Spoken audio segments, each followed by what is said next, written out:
Les animaux sont de race Aubrac, Salers ou Charolaise. Achetés par un négociant du Cantal, les bêtes sont destinées à être exportées en Algérie dans les semaines à venir. 250 jeunes bovins sont parqués dans ce bâtiment, mais un projet prévoit d'étendre le nombre à 800 veaux. Le spectre d'une ferme industrielle plane au-dessus de ce hangar. Ancien éleveur, le maire de la commune ne voit pourtant aucun rapport avec la ferme des 1000 vaches. C'est lui qui nous ouvre les portes de l'exploitation pour une visite surprise. Bon là, évidemment, la densité est tout à fait... La densité, on est même en excédent comparé aux normes européennes. Mais oui. On est en excédent de mètres carrés. Dans la filière de l'élevage, le site est considéré comme un centre d'allottement, l'endroit où sont constitués les lots de bovins avant leur transport vers le lieu d'engraissement.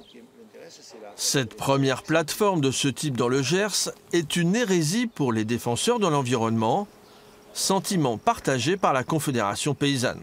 Le département et les riverains en particulier vont subir tous les inconvénients avec des épandages qui sont très nocifs pour l'environnement, pour la qualité de l'eau par exemple, avec des transports de camions très nombreux sur des petites routes qui ne sont pas très adaptées à l'heure où justement on parle de sécurité routière par exemple.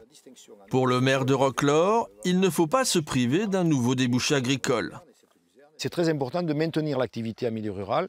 Je rappelle que, grosso modo, ce centre d'allottement, à chaque lot, concerne environ une trentaine d'éleveurs. Bon, en amont, il y a 30 éleveurs qui ont vendu à ce négociant en bestiaux des bêtes pour l'exportation.